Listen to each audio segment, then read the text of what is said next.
درود بی پایان به ایران، درود بی پایان به همه شما دوستان عزیزی که بیننده این برنامه هستین. در خدمت پدر هومر گرامی هستم با 63مین برنامه از مجموعه شاهنامه با هومر آبرامیان و 19مین بخش از داستان سیاوش. میریم پیش پدر هومر. هومر جان درود بر شما. با درود و آفرین بر تو افشین بسیار گرامی و با درود و آفرین بیشتر بر همیهنان گرانمایه، به ویژه جوانان بسیار ارجمندی که با شناخت لغزش‌های ایران بربادده پدران و مادرانشان و دوری گزیدن از آنگونه لغزش‌های خانمانسوز دین باوری و سرسپردگی به ملایان پوسیده مغز گندیده دهان می‌کوشند تا با شناخت بیخوبان فرهنگ ایران شهری و آراستن خود به آنگونه ارزش‌های جهان‌آرا سرزمین خوب و فرهنگ خیز خودشان را از امام زمان و امامزاده و سید اولاد پیغمبر و دیگر دزدان و آدمکشان خونریز بیابان نشین که امروزه با خون و گوشت و پوست و استخوان مردم ساده دل و دین باور ایران برای خود کاخهای سر به فلک ساخته‌اند پس بگیرند. دختران زیبا رخسار دانش آموخته امروز ایران کمترین همانندی با مادران اسلام کوبیده خود ندارند. چند سال پیش افشین جان، هنگامی که در آمریکا بودم، با یکی از همین مادران گم کرده راه آشنا شدم که برای رهایی ایران از بند شرم‌آور حکومت حسینی سفره حضرت عباس پهن می‌کرد و به نام امام حسین آش نظری می‌پخت به امید اینکه ایرانش را از دست فرزندان حسین پس بگیرد. خوشبختانه دختران امروز ایران با پشت کردن به این گونه رفتارهای خردسوز و ایران برباده مادرانشان، با بیزاری از حسن و حسین و رقیه و سکینه و فاطمه و دیگر دشمنان خونی سرزمینشان، راه گردآفریدها و آرتمیسها و گردیه ها و دیگر بانوان خردمند و رزمنده ایران را پیش گرفتند و می روند تا درفش بر خاک افتاده کاویان را از زمین بردارند. خوشا دختران خوبچهر امروز ایران. پسران دلیر و هوشمند امروز ایران کمترین همانندی با پدران آخوند پرست خود ندارند که پشت به میهن و روی به دشمن کردند و به دست خود آتش به خرمن هستی ایران زدند و سرزمینی را به ویرانی نشاندند که پیش از آن خلالوش ایران ویرانگر اسلامی گل سرسبد سرزمین‌های جهان بود. پسران امروز ایران وارون پدران خرد در بازار دین گم کرده خود که در سوی حسین گل بر کله های اسلام سوختشان میمالیدند و هنوز هم میمالند، راه آرش کمانگیر و یعقوب لیث صفار و بابک خرمدین و رستم دستان پیش گرفتند که اگر کشت خواهد تو را روزگار، چه نیکوتر از مرگ در کارزار. همه روی یک سر به جنگ آوریم، جهان بر بداندیش تنگ آوریم. چو ایران مباشد تن من مباد، بدین بوم و بر زنده یک تن مباد. اگر سر به سر تن به کشتن دهیم، از آن به که کشور به دشمن دهیم. دریغ است ایران که ویران شود، کنام پلنگان و شیران شود. من این برنامه را به این دسته از دختران و پسران خوبم پیشکش میکنم. ولی پیش از پرداختن به دنباله داستان سیاوش، میخواهم از یک سیاوش دیگر که در روزگار ما جان در راه میهن افشاند یاد کنم. کسی که تا کنون بسیاری از ایرانیان نامش را نشنیدند. من بر خویشکاری خود میدانم که در یکی از این برنامه‌ها درباره این گونه یاران بسیار گرانمایه که جان در راه ایران افشاندند و کسی نامشان را نمی‌شناسد یاد کنم. در گرماگرم خلالوش اسلامی در سال 57 تنی چند از آزاده مردان ایرانی سازمانی به نام جنبش ناسیونالیستی دانشگاهیان پدید آورد. دکتر منوچهر سلیمی دکتر ضیاء مدرس، مهندس فرخ سرمد، مهندس سیاوش توکلی از گروه بنیادگذاران بودند که در شامگاه 30 آذر ماه سال 1360 تازی در زیر دیوار ننگین خشت الله اکبر در زندان بر رگبار گلوله بسته شدند. گناه آنها این بود که در یکی از جارنامه ها یا اعلامی های خود زنان ایرانی را به پایداری در برابر کفن سیاه اسلامی برانگیخته بودند.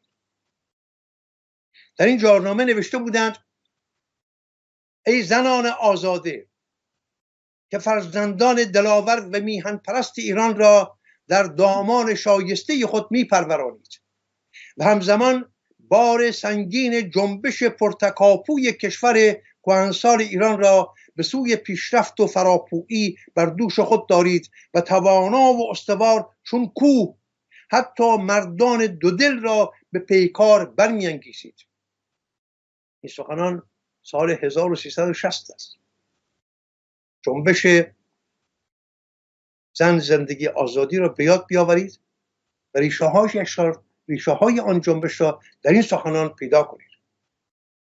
باید بدانید، روی سخن با زنان است، شما زنان خوبچهر و بالا بلند ایرانی، باید بدانید که ارتجاع پلید سرسپرده بیگانگان به خوبی پی برده است که تمدن و شکوه و بزرگی یک جامعه به وسیله زنان خردمند و دلیر و گردنکش و میهن پرست آن سرزمین پدیدار می شود.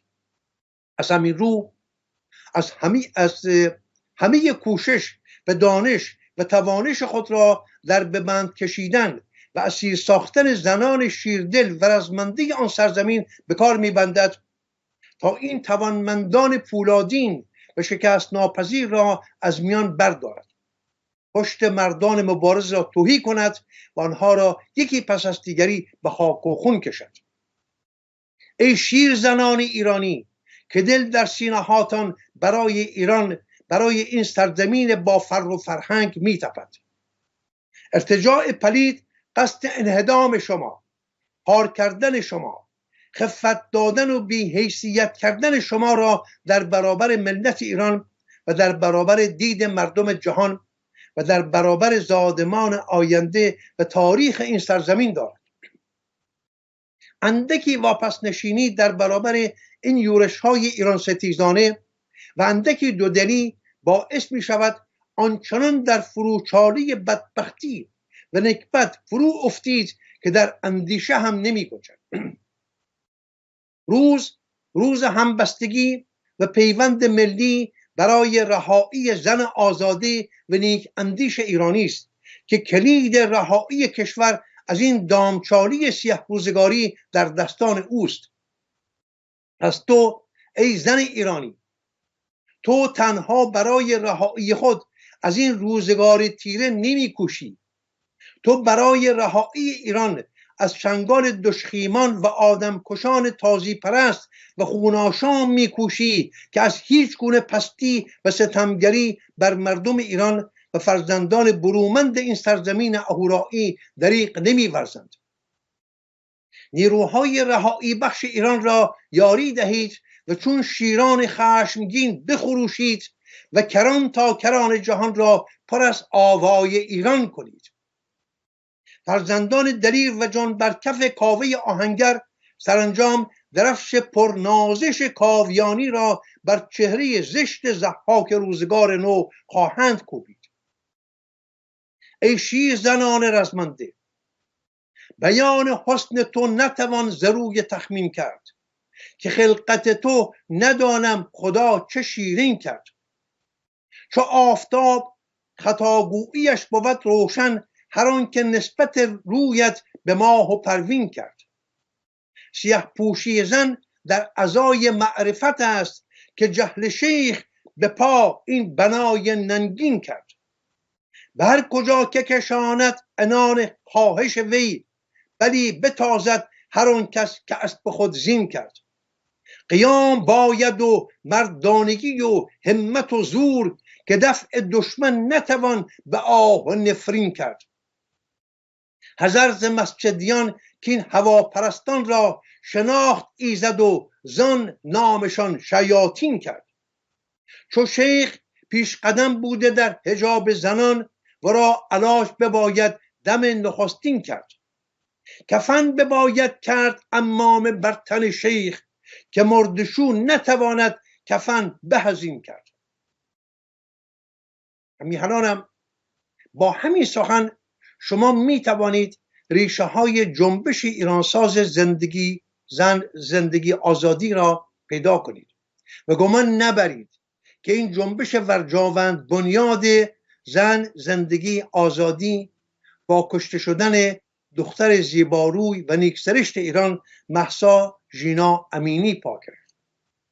جنبش زن، زندگی، آزادی از همان نخستین روزهای درآمدن خمینی گجستک به ایران پا گرفت. زن و مرد با هم. دکتر منوچهر سلیمی، امروز میخواهم برنامه رو برای روان و فروهر او ارمغان کنم، دکتر منوچهر سلیمی همراه با 3 تن از یاران خود، دکتر ضیاء مدرس، مهندس فرخ سرمد، مهندس سیاوش توکلی، اگرچه شیرمردانی از تبار بابک خرمدین و یعقوب لیث صفار و رستم دستان بودند، ولی در برانگیختن زنان به هماوردی با دشمن پست و فرومایه‌ای به نام آخوند دستی بسیار دراز داشتند. این 4 پهلوان بالا بلند سرانجام به گناه ایران دوستی در زیر دیوار ننگین خشت الله اکبر بر اکبار گلوله بسته شدند و پیکرهای پاکشان به خاک افتاد.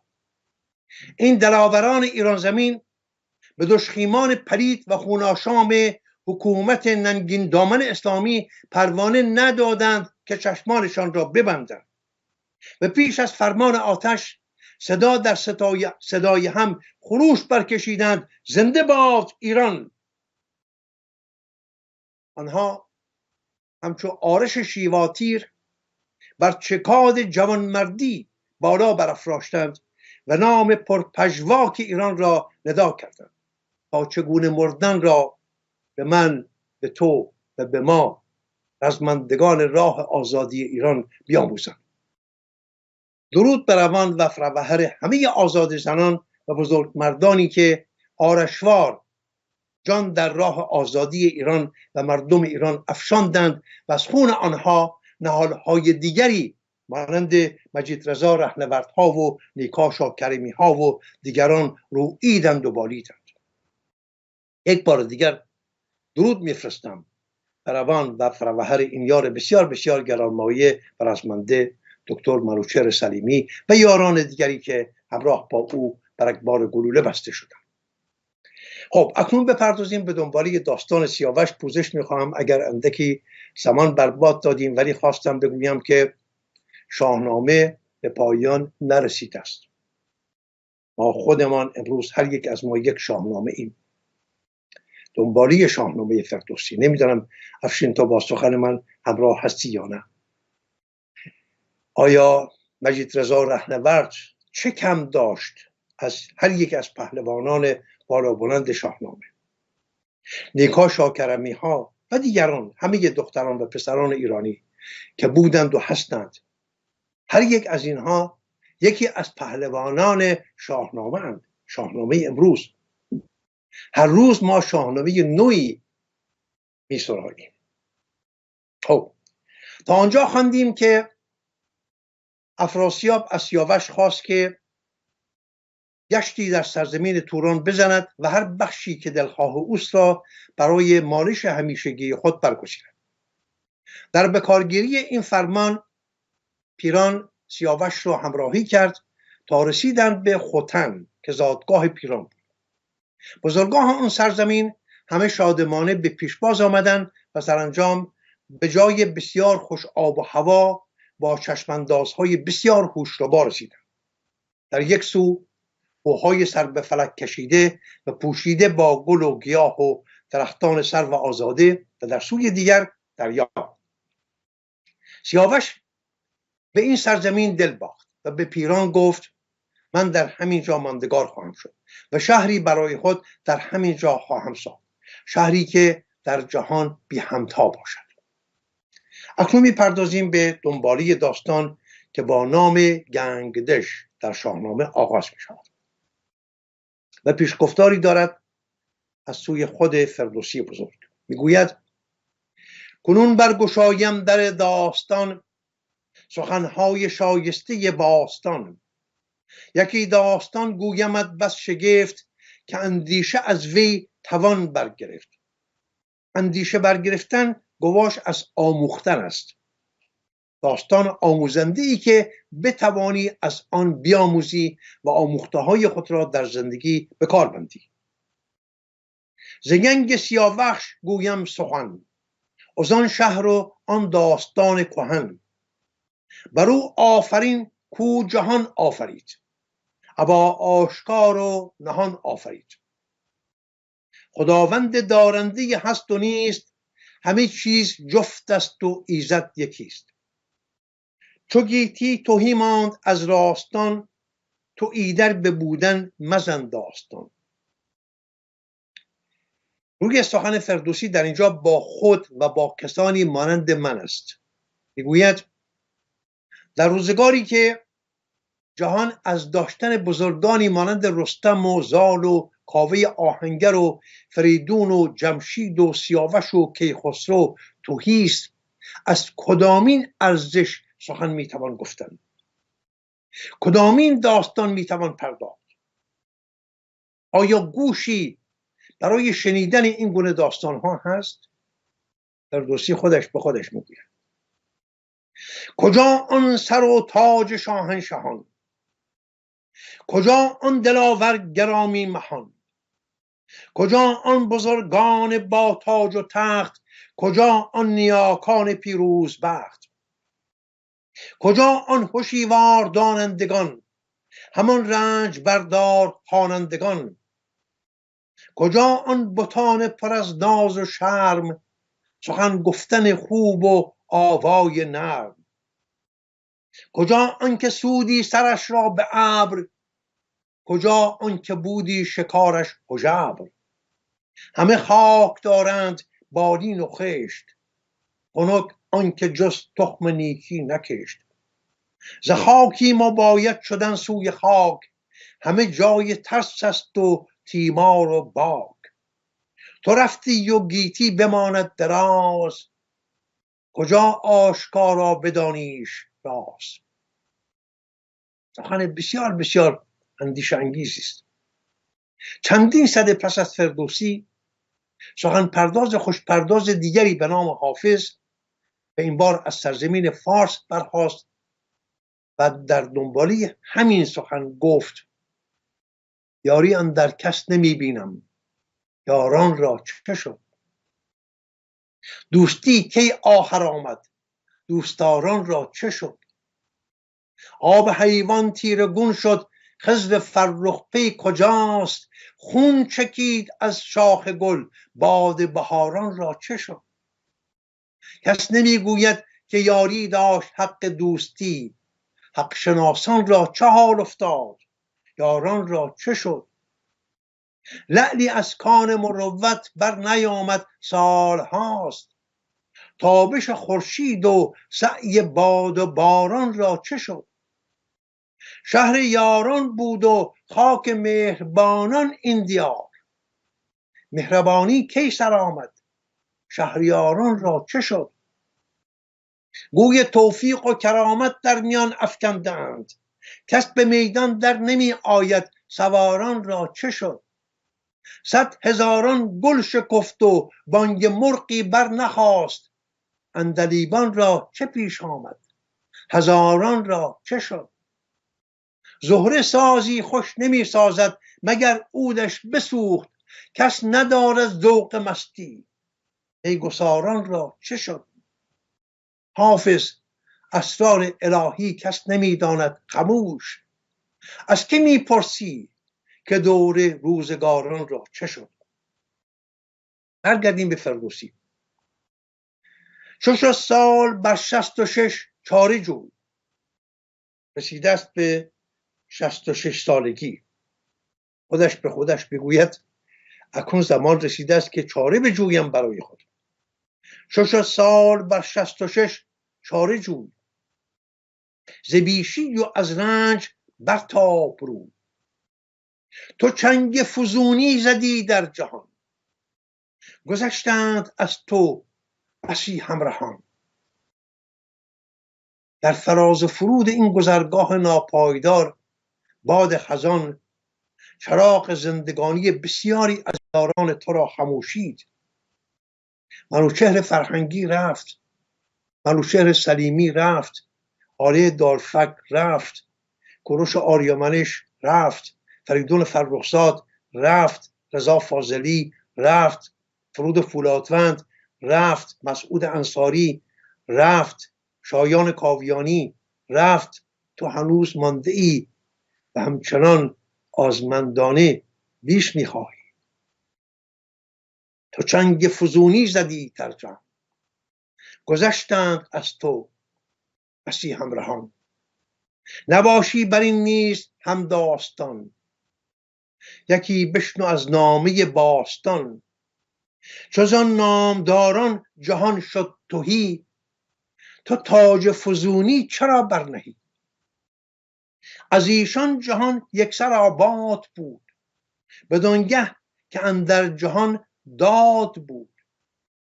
چه برداشتند از جهان فراخ، از آن گنج و ایوان و آن تاج و کاخ.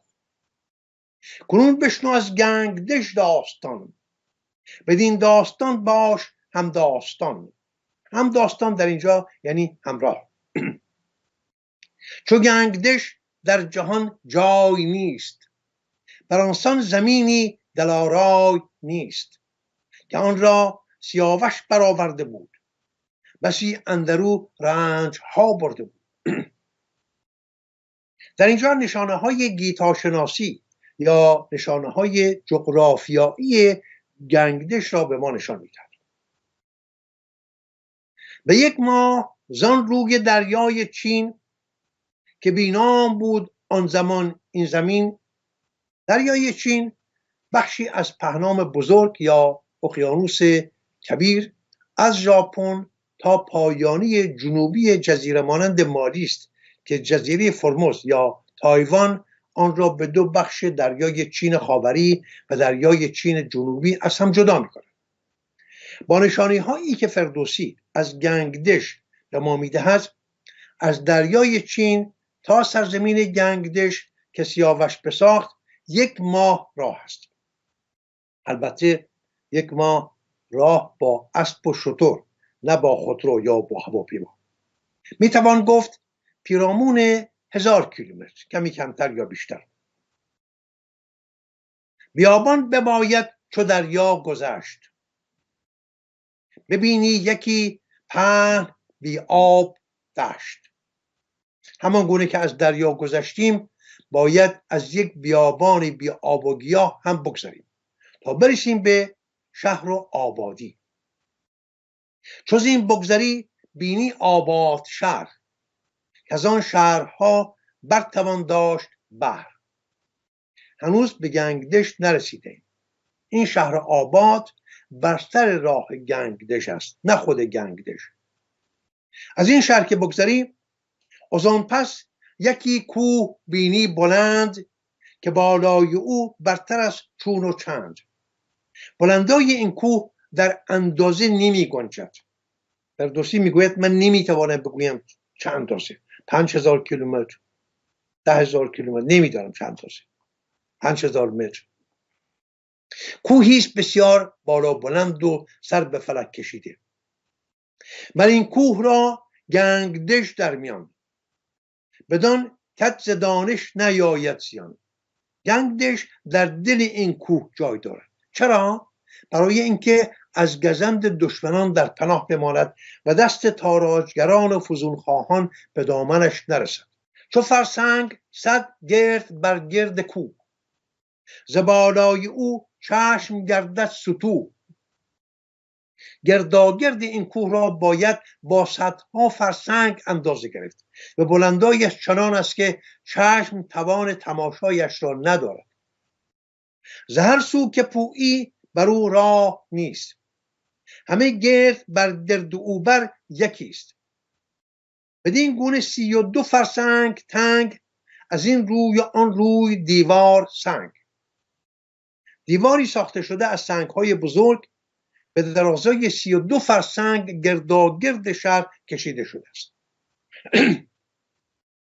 بر این چند فرسنگ اگر 5 مرد بباشد بره از پی کار کرد، یعنی به گونه است که تنها اگر 5 مرد رزمنده بر سر این دیوار درازدامن پاسبانی دهند، نبیند بر ایشان گذر 100,000 زرهدار و برگستوانوار 1000. برگستوانوار سوار یعنی سواران پوشیده با زره. میگوید اگر تنها 5 مرد بر سر این دیوار پاسبانی دهند، 100,000 سوار نمیتوانند کاری از پیش ببرند، نمیتوانند پیش بتازند. که از این بگذری شهر بینی فراخ. اکنون از این دیوار بیایی به درون شهر بسیار فراخ دامنی خواهی دید. که از این بگذری شهر بینی فراخ. همه شهر با این شهر را سیاوش ساخته است. همه شهر گرمابه و رود و جوی، به هر برزنی رامش و رنگ و بوی. من در اینجا ناگزیرم یک بار دیگر بهره برداری کنم از گرمابه در ایران پیشا تاریخ را با سامه های بهداشتی در اروپای سده‌های میانی برابر بگذارم. بیشینی مردم اروپا تا همین چند صد سال پیش از داشتن گرمابه و آبریزگاه بی بهره بودند. نمیدانستند گرمابه چیست، نمیدانستند آبریزگاه چیست، توالت. مردم در بسیاری از شهرهای اروپا با فریاد به رهگذران هشدار میدادند که میخواهند پساب یا سرگین خود را از پنجره خانه به بیرون بریزند. در بسیاری از کاخهای بزرگ اروپا که در سده‌های میانی ساخته شده و زیستگاه بزرگان و فرمانروایان اروپایی بودند، از گرمابه نشانی نیست. ولی گرمابه را در ایران از روزگار جمشید میبینیم. اینجا هم در روزگار سیاوش همه شهر گرمابه و رود و جوی، یعنی در کران تا کران شهر همه جا گرمابه و رود و جوی. چرا اینها رو میگویم؟ شرم دارم از این که میبینم بسیاری از همیهنان ما کاسه گدایی در دست میروند، از اروپایی ها میخواهند زندگی گدایی کنند. دموکراسی، سکولاریسم، نمیدونم واژه های دیگر از این دست، آزادی، از اروپایی ها بیاموزیم. از یاد بردیم که ما بنیادگذاران آزادی هستیم در کارنامه جهان.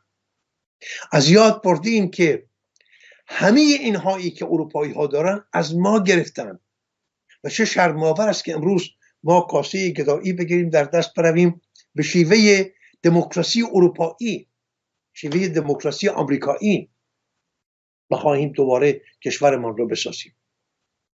ما بی‌نیاز هستیم از داده های بیگانگان.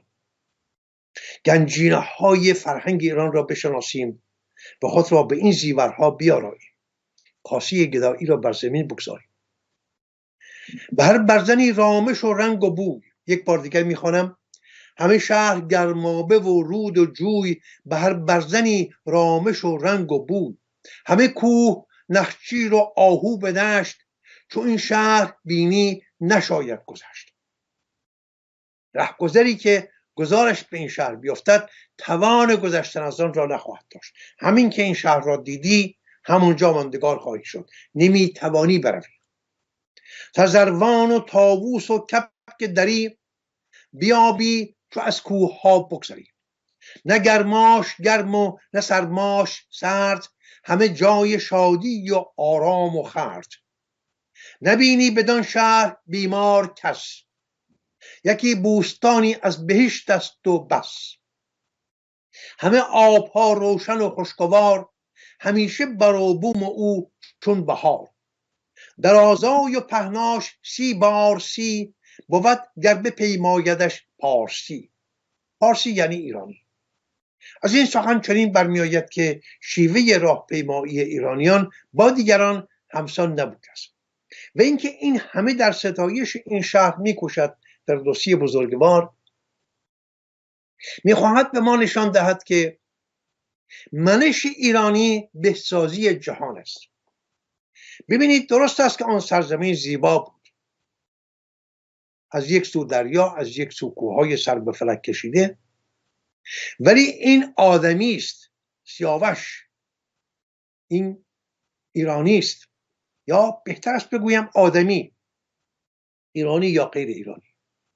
این خویشکاری آدمی است که جهان را زیباتر بسازد، زیباتر از آنچه که دستگاه آفرینش آن را پدید آورده است. حالا این دستگاه آفرینش هر چه می‌خواهید بنامید، طبیعت، سپر، خدا، الله، هر چه.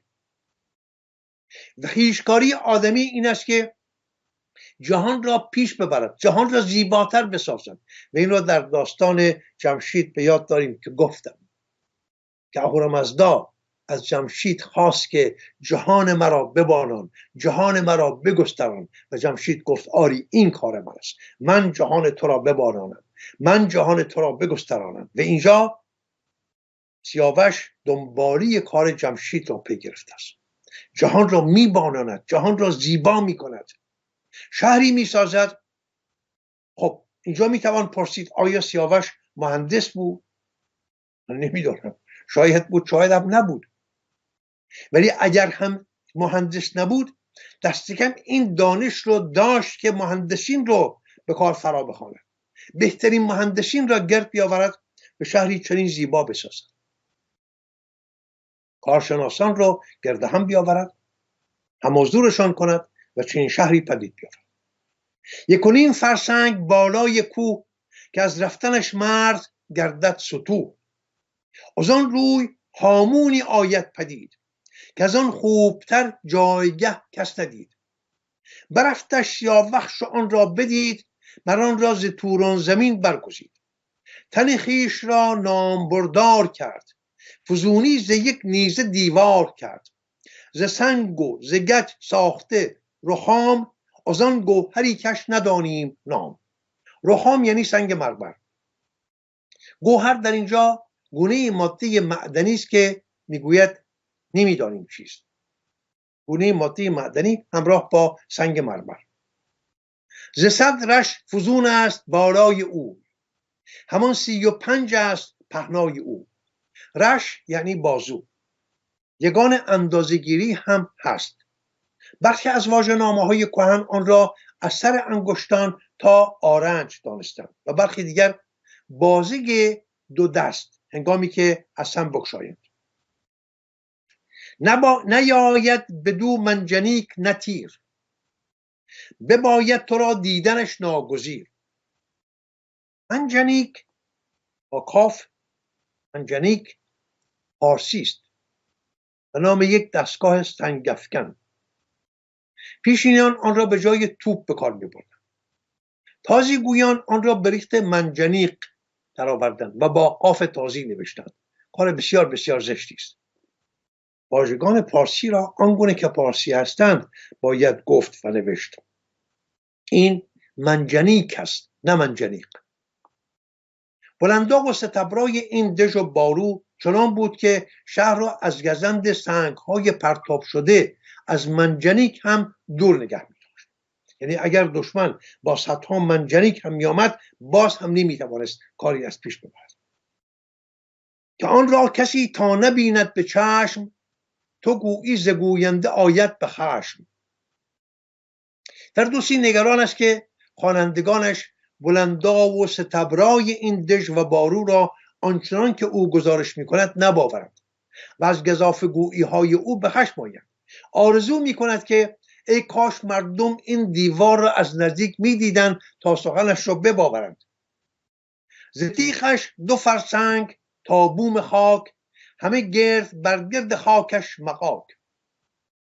تیغ یعنی سر کوه یا چکاد و مغاک یعنی گودال. نبیند زمین دیده بر تیغ کوه. هم از بر شدن مرغ گردد ستوه.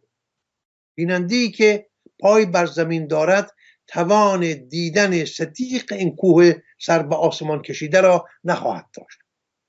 شاهین بلند پرواز هم اگر بخواهد بر چکاد آن فراز آید باید رنج بسیار بدخور هموار بگرداند. بسی رنج برد اندر آن جایگاه ز بهر بزرگی و تخت و کلاه. در اینجا به سیاوش نگاه میکنند، نه به یک بیننده خیالی یا یک مرغ بلند پرواز. این سیاوش است که در راستای نوسازی و بهسازی جهان که گرانیگاه و جانمایه فرهنگ ایران شهری است رنج بسیار برد در آن جایگاه و چنان شهری شگفت‌انگیز بساخت. به پا کرد جایی چنان دلگشای یکی شارسان اندر آن خوب جای. شارسان کوتاه شده همان شهرستان است. کوشک هم سازی که هم بر چارسویش بوستان و گلستان باشد، اون را شارسان هم گفتند. بدو کاخ و میدان و ایوان بساخت. یعنی در اون شهر بدو کاخ و میدان و ایوان بساخت، درختان بسیارش اندر نشاخت. بسازید جایی چنان چون بهشت، گل و سنبل و نرگس و لاله کشت. چو هر چش ببایست برساختند، چو آباد کاخی برافراختند.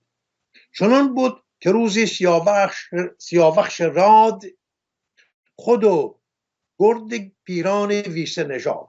ویسه نام پدر پیران است که از فرماندهان بلند پایگاه در سپاه افراسیاب بود. ویسه نژاد یعنی فرزند ویسه یا از تبار ویسه. پس سیاوش همراه با پیران ویسه نژاد برفتند و دیدند جایی چنان که از دیدنش پیر گشتی جوان. خوش و خرم و خوب و آراسته، بر جای گنجی پر از خواسته. ببخشید، خواسته یعنی دارایی، یعنی دارایی در کران تا کران این شهر به رخ نشان میداد، دیده میشد. پسندیده بود جای شاهنشاهان، ز کاخ بزرگان و جای مهان. از آن جای خرم چو بگذشتند، سیاوش همی بود با دل براز.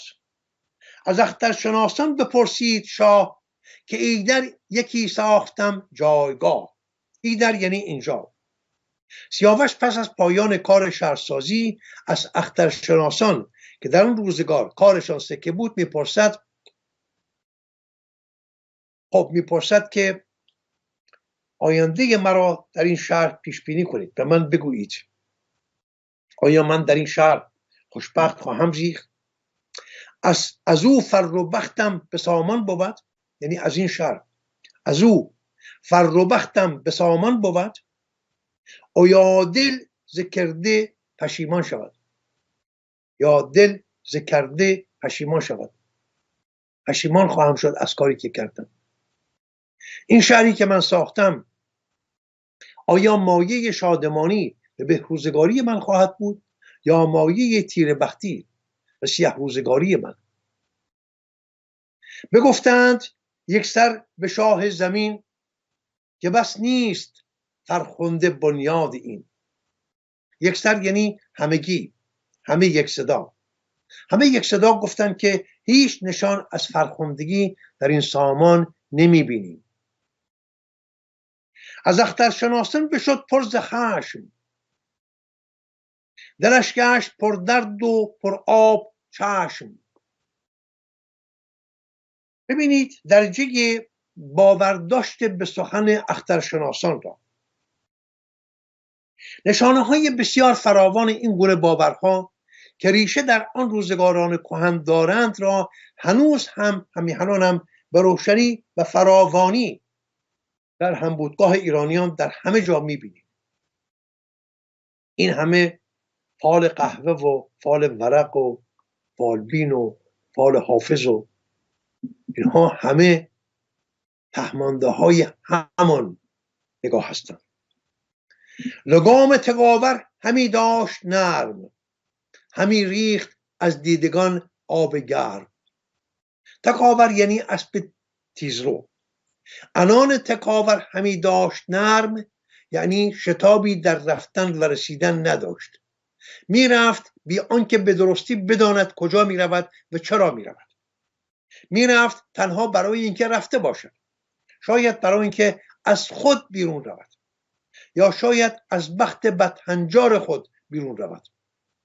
و سرانجام میرسد به نزد پیران. بدو گفت پیران که ای شهریار، چه بودت که گشتی چنین سوگوار؟ چنین داد پاسخ که چرخ بلند، دلم کرد پر درد و جانم نژند. نژند یعنی غمگین، اندوهگین، پریشان. که هرچند گرد آورم خواسته، همان کاخ و هم گنج آراسته. به فرجام یک سر به دشمن رسد، سپهرم همی زیر پی بسپرد. سپهر گواش از روزگار یا سرنوشت است. زیر پی یا زیر پی هر دو گویش درست است، یعنی زیر پا. بسپرد یعنی لگدمال کند. بر این باورم که این همه دارایی که گرد آوردم و این همه کاخ و کوشک و باغ و بوستان و شهرستان که فراز آفریدم، همگی بهره دشمنان من خواهد شد و آنچه برای من بر جای خواهد ماند لگدمال شدن زیر پای روزگار بدفرجام است. که چون گنگدش در جهان جای نیست، چونو شارسانی دلارای نیست. مرا فر نیکی دهش یار بود، خردمندی و بخت بیدار بود. از اینسان یکی شارسان ساختم، سرش را به پروین برافراختم. تا اینجا فره ایزدی و خردمندی و بخت بیدار همراه من بود که توانستم در چنین جایی چنین شهری بسازم. سرش را به پروین برافراختم یعنی ساختمانها و سازه‌هایی آنچنان بالا بلند آفریدم که سرشان به آسمان فرا میرسد. پروین نام 6 ستاره است که مانند خوشه انگور در یکدیگر خزیدند. تازیگویان آن را ثریا میگویند. کنون اندرین هم به کار آورم، بروبر فراوان نگار آورم. هنوز هم کار ساختن و پیش بردن و افزودن بر شکوه و زیبایی به فرجام نرسیده است. هنوز هم کار میکنم. بروبر فراوان نگار آورم یعنی بر در و دیوار آن نقش و نگارهای زیبا و خیالانگیز فراوان می نگارم. افشین جان، گمان میکنم تا همینجا بسنده کنیم. در نشست آینده میپردازیم به این باورداشت ایرانیان به فال، به اختربینی، اخترشناسی. ببینیم که ریشه این کجاست، چون خیلی مرا آزار میدهد. من به راستی آزرده میشوم که چرا سیاوش و دیگران، دیدیم پیش از سیاوش، به یاد دارید در نشست پیشین افراسیاب هم چنین کرد. افراسیاب هم اخترشناسان یا اخترماران را به پیشگاه خود فرا خواند و از آنها پرسید که اختر ما را چگونه میبینید؟ و نه تنها افراسیاب و نه تنها سیاوش، در بسیاری از جاهای شاهنامه ما با این اخترماری یا اخترشناسی یا پیشگویی، پیشبینی روبرو میشویم که به گونه‌ای چه بگویم، اندیشمند امروزی را آزار میدهد و به باور من باید بکوشیم ریشه های این رو بیابیم. این ریشه ها کجاست؟ از کجا این اندیشه ها در همبودگاه ما ایرانیان جا پیدا که هنوز هم زن و مرد ایرانی دلبسته این فال هستند؟ نمیدونم ریشه هاش کجاست. حالا من تجربه خودم میگم هومر جان. اول که بهتون میگم که در اون زمینه ابتدای برنامه شما راجع به شاهنامه زنده صحبت کردین. من دیگه نیومدم چون تصویر شما بود و خواستم تایید کنم گفته شما رو. 100% باتون موافقم که اتفاقاتی که یعنی این شاهنامه هر روز داره تکرار میشه، همیشه هست و این سیاوش ها در تاریخ ما، سیاوش ها و آرش ها و کاوه ها هستن، زندن، میان و میرن. اینو هم باور دارم بهش. و در مورد این اخترباری چی میگن؟ اخترباری یعنی همون اختر شماری یا اختر شماست. اینو میخوام بگم که مخصوص ایرانیان نیست، همه جای دنیا یک کنجکاوی انسانه، بشره، برای اینکه بدونه که اصلا در آینده چجوری میشه. شاید از اون حس کنترل کردن، از این که من میخوام بدونم چی میشه تا بتونم مثلا کنترل کنم، و این واقعا همیشه مشکل ساز میشه. یعنی وقتی که ما میریم تو اون قسمتی که میخوایم کنترل کنیم، هر چی بخوایم بیشتر زور بزنیم، بیشتر کنترل کنیم، بیشتر زندگی رو از دست میدیم، شیرینی زندگی و زیبایی زندگی رو از دست میدیم. ما باید زندگی رو بغل کنیم و لذتش رو ببریم، به جای اینکه هی به فکر این باشیم که چی میشه در آینده، چه اتفاقی ممکن بیفته، هی باید دنبال همین فالبینی و یا ستاره بینی و این چیزا باشیم. به نظر من باید با همون لحظه خودمون شاد و خرم باشیم. من در آینده افشین به این نکته خواهم پرداخت. بله میخواد به این نکته بپردازیم.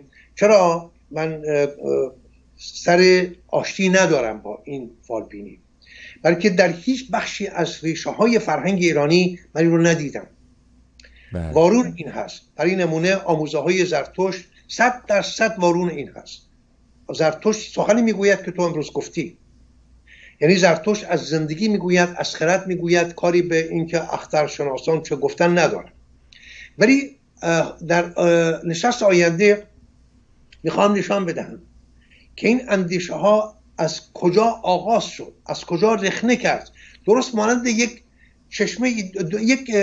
چشمه پر از آب پاکیزه را در نظر داشته باشید که یک جوی باریکی از آب ناپاک به این چشمه میریزد، به این چشمه را تا اندازه‌ای ناپاک میکنه.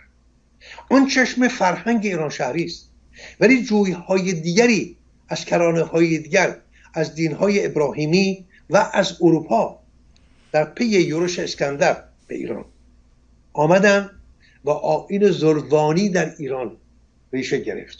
این رو ما در نشست آیین مهری با هم گفتیم. بله. این چه بگویم، ولی ریشه آیین زروانی مگه همین خود ایران نبوده خاستگاه اصلیش؟ در ایران پا گرفت. ولی از کجا، چرا اینجوری شد، چرا این گونه شد؟ بسیاری اندیشه‌های ایرانی، فرض کنید که من نمیدونم چند اندازه زمان داریم این رو بگویم، ببینید چرا اندیشه‌های زرتشتیگری وارون آموزه‌های زرتشت شد. آنچه حتی امروز در جامعه زرتشتیان جهان، چه در فارسیان هند چه در میان زرتشتیان ایرانی میگذرد، بیشتری این کردارها نه تنها کاری با آموزه‌های زرتشت ندارد، وارون آموزه‌های زرتشت است. چرا چنین شد؟ برای اینکه بتوانند پایداری کنند در برابر آموزه‌های دین‌های ابراهیمی. برای نمونه آنها گفتن ما پیامبر داریم، پیغمبر داریم. ایرانیان گفتن خب ما هم داریم. آمدن همون جامعه تنگ و نازیبا و نابرازنده پیامبری را بر بالای بلند این مرد بزرگ اندیشه که زرتشت بزرگوار است پوشاندن، گفتن این هم پیامبر ماست. ببینید پیش از اون سخنی از پیامبری نبود. زرتشت هرگز نگفته است که من همیشه گفته است من چنان آموزگاری به سوی شما می آیم تا هر دو گروه را بیاموزانم چگونه برابر راستی زندگی کنند. هر دو گروه یعنی نیکان و بدان، خوشاندیشان و بداندیشان، هر دو را بیاموزم. آقا زندگی این است. کجای این مرد بزرگ پیغمبر است؟ چرا این مرد بزرگ را کوچکش میکنید در اندازه یک پیغمبر؟ آقا پیغمبر آقا کسی نیست، درست مانند یک آنتن رادیو، پیام رو دیگری میدهد، این پیام رو میرسه. تازه اگر بپذیریم که ما منوتون که نمیپذیریم برگزیده یهوه و الله، ولی ایرانیان ناگزیر شدن. میخواهم این رو بگم، میخواهم تدافع کنم از نیاکانمان. من امروز نمیروم اینها رو بنکوهم، میخواهم بدونم چرا چنین شد. اگر ما امروز آیین‌های زرتشتی را وارون آموزه‌های زرتشت میدانیم، نباید بیایم نکوهش بکنیم به نیاکان خودمون. باید ببینیم چه شد که اینها ناگزیر شدن چنین کنن. آیین زروانی هم چنین. آیین زروانی مایه گرفت از اندیشه‌های یهودی، از اندیشه‌های مسیحی، از اندیشه‌های حتی پس از اون اسلام بیشتر تقویت شد. مسئله تقدیر و مسئله نمیدونم قدریه و دهریه و همه اینها پدید آمدن از این اندیشه زروانی. و ما این ریشه ها رو اگر درست پیدا کنیم آنگاه خواهیم دید خود فردوسی هم تا اندازه گرفتار این بود. خود فردوسی هم، اگرچه من در نشست آینده رو نشان خواهم داد، فردوسی با خودش در جنگ است. از یک سو نمیخواهد بپذیرد، از یک سو انگاری که در لایه‌ای شده است از روان ما، لایه‌ای شده است. چرا این رو چگونه میتوانم بگویم؟ من نوعی مثال میگویم، نه که خودم را نمی، ولی فرض کنید که من از خدا بریدم، هیچ دین و ایمانی ندارم، ولی در اون ژرفای روان من هنوز هم یک لایه کلفتی از دین باوری هست. درست در یک بزنگاه که میرسد انگار یا خدا، یا حسین، یا حضرت عباس، اونجا دوباره اون لایه کلفت خودش رو نشان میدهد. اینجاست که من یکی دو بار آرزو کردم که ای کاش یک روانشناسی هم در کنار من و تو در این برنامه می بود. بله. در این زمین ها ما رو یاری برسد، چون من روانشناس نیستم، نمیدانم، ولی اینها رو میتوانم بفهمم. من جنگ فردوسی میان خودش را با خودش میشناسم، میبینم که فردوسی با خودش در جنگ است. از یک سو خردش نمیپذیرد، از یک سو روانش، اون لایه هایی که در روانش خانه کردن دستی کم در 300 سال پس از اسلام و پیش از او در آیین‌های مسیحی، آیین‌های یهودی، آیین‌های دیگری که به ایران آمدن، همه اینها خواه ناخواه در روان یک ایرانی پانه می‌کنند و ما باید اینها رو بشناسیم تا بتوانیم ایران مردم بهتری بشویم و ایران بهتری بسازیم. اگر من سخنی میگویم که خوشایند برخی از همیهنان نباشد، ولی دست کم جوانان دانشپژوه را میخواهم برانگیزم به پژوهیدن بیشتر. اگر ما نتوانستیم بفهمیم، من نمیدانم، نتوانستم بفهم، ولی دست کم جوانان دانشپژوهی مانند شما، کار شما پژوهیدن بیشتر است. پیدا کنیم ریشه های این گرفتاری بدبختی را. چرا امروز جامعه زرتشتی، حالا من نمیگم پارسیان هند کاری با هندوستان نداریم، ولی در کشور خودمان چرا رفتار زرتشتیان مانند زرتشت نیست؟ چرا چنین است؟ چه شده است؟ اینا را باید بررسی کنیم. بله. من فقط خواستم بگم که این داستان دنبال آینده رفتن فقط مخصوص ایرانیان نیست. همه جایی که حداقل من از قلب اروپا تا وسط آفریقا هم مردم مثل که جنس آدم اینجوریه که دنبال این میگرده. همین. مرسی. در دو جا میدونم، تمام میکنم. دو جا میدونم، یکی دینهای ابراهیمی، دیگر فرهنگ اروپایی، فرهنگ سرزمین‌های باختری. کاری به ایران نداره.